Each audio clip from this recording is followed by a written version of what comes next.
జాతీయ వ్యవసాయ కూలీకి సంబంధించినటువంటి డివిజన్ మహాసభ నిర్వహించుకుంటున్నాం. దాంట్లో భాగంగా ఈరోజు భద్రాచలం కేంద్రంగా చర్ల, దుమ్ముగూడెం, కోనవరం జెండా ఆవిష్కరణ పాలెం చుక్కయ్య గారిని ఆవిష్కరించాల్సిందిగా కోరుతున్నాను.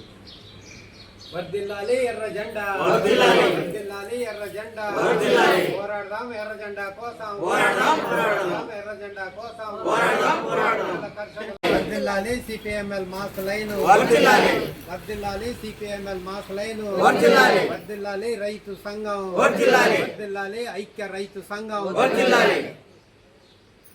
కార్మిక సంఘం 2 మహాసభల సందర్భంగా పార్టీ జెండా ఆవిష్కరణ మనం చేసుకోబోతా ఉన్నాం. దాంట్లో భాగంగానే పార్టీ జెండా ఆవిష్కరణ మన జిల్లా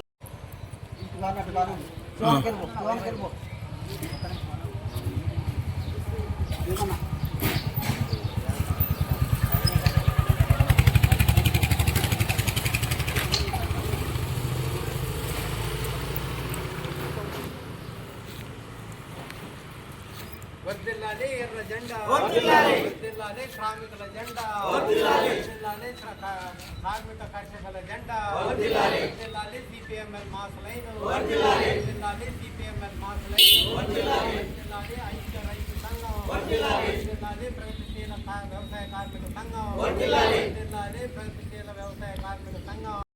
ఉద్యమ కార్యాచరణ కానీ అట్లాగే తీర్మానాలు కూడా మండల కేంద్రంలో ఉన్నటువంటి సమస్యలు అట్లాగే పోరాటాలు నిర్వహించడం కోసం ఆ మాసాలు కూడా ఈ ప్రగతిశీల వ్యవసాయ కార్మిక సంఘం, అలాగే అఖిల భారత ఐక్య రైతు సంఘం, ఆల్ ఇండియా యునైటెడ్ కిసాన్ సభ, ఈ 2 మహాసభలు విజయవంతం కావాలని, అనంతరం ఈ మహాసభలో ఎన్నికైనటువంటి ఈ కమిటీల ద్వారా, నాయకత్వం ద్వారా మన డివిజన్లో ఉన్నటువంటి ప్రజా సమస్యల పరిష్కారం కోసం కృషి చేయాలని చెప్పి ఆ క్రమంలోనే ఈ 2 సంఘాలు, అలాగే సిపిఎంఎల్ మాస్ లైన్ పార్టీ కూడా బలపడాలని, మరింత ముందుకు పోవాలని, అందుకు మీరంతా పట్టుదలతో కృషి చేయాలని చెప్పి ముందుగా మీ అందరికీ విజ్ఞప్తి చేస్తూ నేను ఈ మంచి కోరికని మన పార్టీ తరఫున నేను కోరుకుంటా ఉన్నాను. ఈరోజు పాలకులు కేంద్రంలో ఉన్నవాళ్ళు కావచ్చు, మన రాష్ట్రంలో ఉన్నవాళ్ళు కావచ్చు, మన ఇక్కడ అధికారులు కావచ్చు, ఇవాళ ప్రజా సమస్యల గురించి చాలా చక్కగా మాట్లాడుతున్నారు. ఇవాళ ప్రాజెక్టులు కడుతున్నాము, తర్వాత రైతాంగానికి మేము ఏదో చేస్తున్నాము, కూలీలకు ఏదో చేస్తున్నాము, జనానికి, పేద జనానికి ఏదో సౌకర్యాలు కల్పిస్తున్నామని చెప్పి చాలా చెప్తున్నప్పటికీ వాళ్ళు ఎంత గొప్పగా చెప్తున్నా సమస్యలు మాత్రం పెరుగుతూ ఉన్నటువంటి పరిస్థితి ఉంది. ఎందుకు ఇట్లా ఉన్నాయనేది మనం ఒకసారి లోతుగా పరిశీలిస్తే వీళ్ళు చెప్పే దాంట్లో పచ్చి మోసము, దగ, కపటత్వం కనపడుతుంది తప్ప నిజాయితీ కనపడలేదు. అందుకనే అన్ని అవకాశాలు ఉన్నాయి. జనం సమస్యలు పరిష్కరించడానికి, జనానికి సౌకర్యాలు కలిగించడానికి అనేక అవకాశాలు ఉన్నప్పటికీ అవి పక్కన పోతూ ఉన్నాయి, సమస్యలు మాత్రం ముందుకు పోతూ ఉన్నటువంటి పరిస్థితి ఉంది. అందుకని ఇవాళ పేదవాడికి చేతి నిండా పని చేద్దామంటే పని దొరకటం లేదు, ఆదాయం రావటం లేదు, కూలీ గిట్టుబాటు కావటం లేదు, రైతులకి పంట గిట్టుబాటు కావటం లేదు, పంట ధర గిట్టుబాటు కావటం లేదు, రైతులకి ఆదాయం లేకపోవడంతో వాళ్ళు ఆత్మహత్యలు చేసుకుంటా ఉన్నారు, కూలీలకు, ఉపాధి కూలీలకి 100 రోజుల పని సరిగ్గా కల్పించకపోవటం వలన వాళ్ళకి పని లభించడం లేదు, పని ఉన్నవాడికి కూడా చాలా తక్కువగా కూలీ లభిస్తూ ఉంది. ఇలాంటి పరిస్థితి ఈ దేశంలో ఉంది. ధరలు పెరుగుతూ ఉన్నాయి, నిరుద్యోగం పెరుగుతుంది, చదువుకున్న వాడికి ఉద్యోగం లేదు, ఇలాంటి వాతావరణం బాగా ఉంది. మోడీ మాత్రం ఈ దేశంలో కేవలం ఒక 250 మందికి 300 మంది మాత్రమే బాగా కోటేశ్వర్లు అయిపోయి తన వల్ల బాగుపడి ఉన్నారు. వాళ్ళని చూసే దేశమంతా కూడా బాగుపడిందని మాట్లాడుతున్నాడు, దేశమంతా అభివృద్ధి అయిందని మాట్లాడుతున్నాడు, నేను ప్రపంచంలో నాకు ఎదురు లేదని మాట్లాడుతున్నాడు. కానీ వాళ్ళ ఇంట్లో మాత్రం పిల్లి లేవటం లేదు మనకి. ఇవాళ మీరందరూ ఆలోచించండి, అందరూ కడుపు నిండా నమ్మకంగా నేను సంతృప్తిగా తిన్నాను అనే గ్యారంటీ లేదు. అది పరిస్థితి. నాకు తెలిసి మాతో సహా మీరందరూ కూడా ఒంటి నిండా బట్ట కట్టుకుంటున్నామని కానీ, లేదా కడుపు నిండా సంతృప్తికరంగా తింటున్నామని కానీ, లేదా మనకి ఏదైనా రోగం వస్తే మనకి బతికిచ్చే వైద్యం గ్యారంటీ లేనటువంటి పరిస్థితి ఈరోజు దేశంలో ఉంది. ధరలు కూడా పెరుగుతున్నాయి విపరీతంగా. ఇలాంటి వాతావరణంలోనే దేశంలో అనేక మంది అన్ని డిపార్ట్మెంట్ల వాళ్ళు, అన్ని సెక్షన్ల వాళ్ళు పోరాడే పరిస్థితులు ఈ దేశంలో ఉన్నాయి.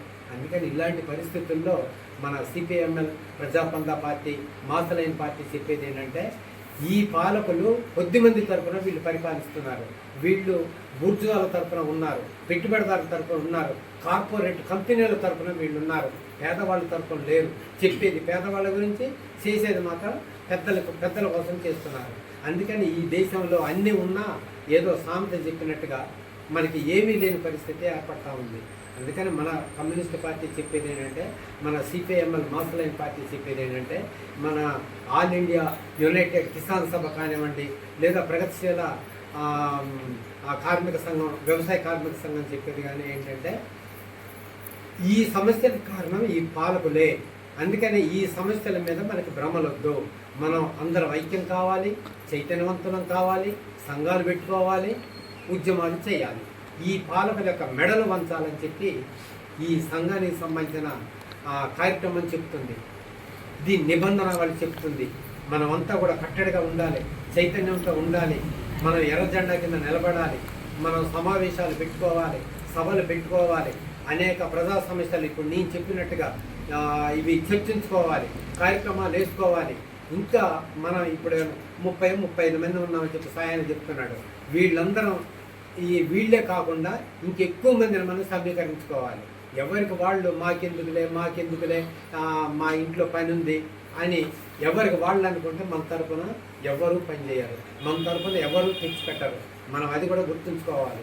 చాలామంది అనుకుంటారు నేనొక్కడిని చేయకపోతే ఏమైద్దిలే అని చెప్పి, నేనొక్కడిని బయటికి రాకపోతే ఏమైద్దిలే అనుకుంటారు.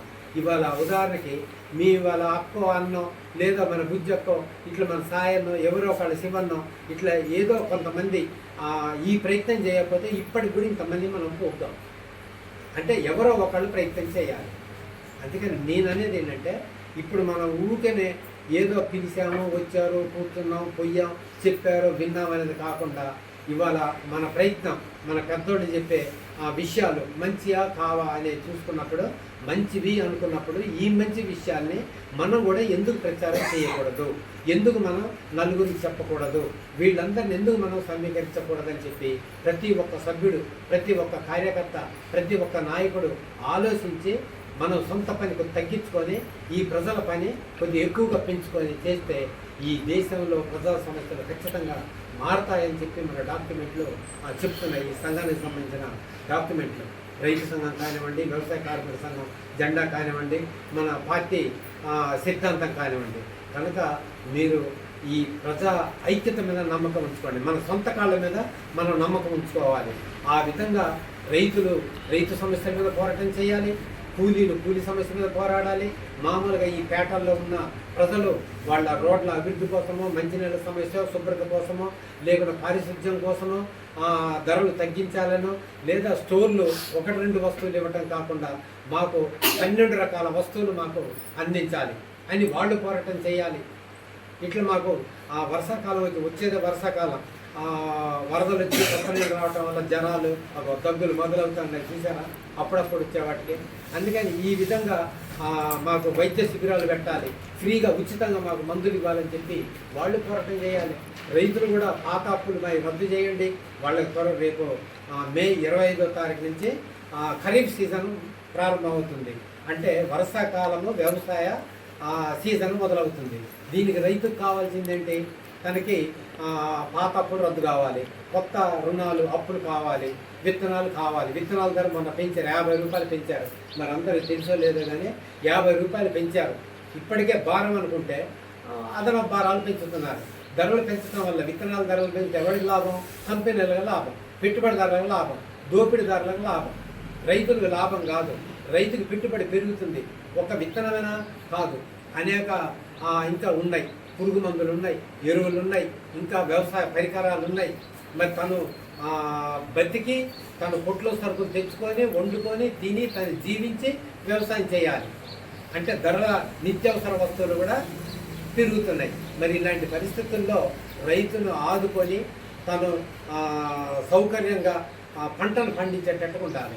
ఈ పంటని ప్రభుత్వం గిట్టుబాటు ధరతో కొనాలి. నిపుణులు చెప్పారు ఏమని, సమగ్ర ఖర్చులతోటి లెక్కేసి ధరని నిర్ణయించాలి అని చెప్పి. ఆ ధర ప్రకారం రైతుకి గిట్టుబాటు ధర రావాలి. అప్పుడు తను అప్పుల పాలు కాడు, ఆత్మహత్యలు చేసుకోడు, ఆయన బాధపడ్డు. నేను నాకు వ్యవసాయం నన్ను కాపాడుతుంది, పెంచుతుంది అనుకుంటాడు. కానీ వాళ్ళు ఏమనుకుంటున్నారు రైతులు, నాకు ఈ వ్యవసాయం వద్దు, నాకు ఇంకేదైనా కూలి దొరుకుతాను వెళ్ళిపోతా అనిపోతున్నారు. మీరు గ్రామాల్లో చూడండి, చాలామంది క్యారేజీలు పట్టుకొని టౌన్కి వస్తున్నారు. పని దొరికితే పని చేస్తున్నారు, పని దొరకకపోతే తెచ్చిన గావిడ అన్నం తీసుకొచ్చి ఆఫీసుల ముందు కూర్చొని తిని మంచినీళ్ళు తాగి మళ్ళీ నెత్తిని గుంటేసుకొని ఇంటికి వెళ్తూ ఉన్నారు. ఇలాంటి పరిస్థితి కూడా ఈ టౌన్ ప్రాంతాల్లో ఉంది, ఈ గ్రామీణ ప్రాంతాల్లో ఉంది. ఈ పరిస్థితి మారాలి అని చెప్పి మన సంఘం చెప్తుంది. అట్లనే ఈ ఉపాధి పని వాళ్ళు ఉన్నారు, వాళ్ళకి 45 రోజులు కూడా ఇవ్వటం లేదట పని, 200 రూపాయలు పడుతున్నాయి. కానీ ఆ సుప్రీంకోర్టు ఏం చెప్పింది, ఢిల్లీ కోర్టు కనీసం 100 రోజులు పనిచేసేవాడికి 600 రూపాయలు ఇవ్వాలని చెప్పి చెప్తుంది. 600 రూపాయలు లేనిదే వాడు బతకడు. నిన్న ఊరు బయట ఒకళ్ళు చూసాం, టౌన్లో పని దొరకలేదట, తాడి చెట్టుకి ముంజకాయలు కోసుకొని చెట్టు కింద కట్ చేస్తా ఉన్నాడు, అమ్ముకొని బతుకుదామని ఈ పని చేస్తున్నాం అన్నాను. అన్న మీకోసమే, మీలాంటి వాళ్ళ కోసం తిరిగే వాళ్ళు ఏమన్నానంటే, ఆయన 12 కళ్ళు ఇచ్చేది పోయి 15 కళ్ళు ఇచ్చాడు మాకు, మీ సంఘం కోసం మేము పని చేస్తున్నాం అంటే కార్మికుల తరఫున పనిచేసే నాయకులు అంటే వాళ్ళకి అనుకోకుండా ఒక ఆప్యాయత, ఒక ఇష్టం, మంచి మనసు కలిగింది అమ్ముకొని బతికే వాళ్ళకి. ఆ విధంగా సంఘం అన్న ఇష్టం ఉంది, బతకాలనే ఆరాటం మనకి దీంట్లో కనపడుతుంది. కనుక మీరందరూ కూడా ఈ సమావేశానికి వచ్చిన మీ అందరికీ ధన్యవాదాలు, మీ అందరికి అభినందనలు. మీరు చెప్పే విషయాలు ఆలోచించండి. ఇది నా కడుపులో ఉన్న మాట కాదు. మన ఇక్కడ చూసారా బ్యానర్లు ఉన్నాయి, ఇది వ్యవసాయ కార్మిక సంఘం బ్యానరు, ఇది రైతు సంఘం బ్యానరు, ఇదేమో పార్టీ అనమాట. ఈ రెండింటికి ఇది నాయకురాలు, ఈ 2 బ్యానర్లు. అట్లా మన పార్టీ దేశవ్యాప్తంగా ఉంది. మన పార్టీ ఆఫీసు ఢిల్లీలో సైనిక నగర్ అనే చోట, మన 141 అనే బజార్లో ఢిల్లీలో ఉంది. అక్కడి నుంచి మనకి ఈ సిద్ధాంతాలన్నీ కూడా, డైరెక్షన్లన్నీ కూడా వస్తున్నాయి. ఆ డైరెక్షన్లోనే, ఆ సిద్ధాంతాల వెలుగులోనే మనం ఈ కార్యక్రమాలు నడుపుతున్నాం. ఈ పార్టీ మనం నడపగలుగుతున్నాం. కార్మిక సంఘం కూడా మనకి ఉంది. ఆ విధంగా మనకి ఇక్కడ ఆఫీస్ ఉంది, ఖమ్మం ఆఫీస్ ఉంది, కొత్తగూడెం ఆఫీస్ ఉంది, హైదరాబాదు ఆఫీస్ ఉంది, ఢిల్లీలో కూడా మనకి ఆఫీస్ ఉంది. ఆ విధంగా ఉండి ఈ ఉద్యమాలు నడపాలని చెప్పి చెప్తున్నారు. రేపు మే 8వ తారీఖున హైదరాబాదులో పెద్ద ఎత్తున వేల మందితోటి మనకొక సభ జరుగుతుంది, ధర్నా జరుగుతుంది. రైతు సమస్యల మీద, కూలీల సమస్యల మీద, పేదల సమస్యల మీద మన పోరాటం జరుగుతుంది. అట్లా ఈ ప్రభుత్వాల మీద ఒత్తిడి చేయటం ద్వారా ప్రజలకు కొంత మేలు చేయాలని చెప్పి మనం ఆలోచిస్తున్నాం. వాటికి కూడా మనం కొంతమంది పోవాల్సి ఉంటుంది. మన సాయం వాళ్ళు, మన వాళ్ళు అక్కలు వీళ్ళు చెప్తారు ఎట్లా పోవాలనేది. 7వ తారీఖు నైట్కి మనం ట్రైన్ పోవటమా లేదా బస్సులు పోవటమా మనం ఆలోచించాలి. వచ్చే నెల 8వ తారీఖు. ఈలోపు కూడా మనకు ఉన్నాయి, రేపు మేడేలు ఉన్నాయి, కూడా ఉన్నాయి. మేడల్లో కూడా వాళ్ళ కార్మికులు పోరాటం చేస్తున్నారు. ఏమని, మా జీతాలు పెంచండి అని. గవర్నమెంట్ కోర్టులు ఏం చెప్తున్నాయి, ఆ చట్టం ఏం చెప్తుంది, కనీసం ఒక కార్మికుడికి 26,000 ఉంటే తప్ప బతకలేడంటే 6,000 7,000 ఇస్తున్నారు మన దగ్గర భద్రాచలంలో. 6,000 ఎక్కడ, 20,000 ఎక్కడ? అవి కూడా ప్రతి నెల ఇవ్వటం లేదట ఊడ్చేవాళ్ళు వీళ్ళంతా చెప్తున్నారు. అట్లనే వాళ్ళు పని గంటలు పెంచుతున్నారు, మనం పని గంటలు తగ్గించమంటున్నాం. ఇప్పుడు చూసాం కదా ఎంత ఎండ ఉందో, ఎంత గాడుపు ఉందో, ఎంత హింస ఉందో. మరి తినక సరైనటువంటి బలం లేని వాళ్ళు ఎండల్లో ఎట్లా పనిచేస్తారు? ఇలాంటి వాతావరణం కూడా ఉంది.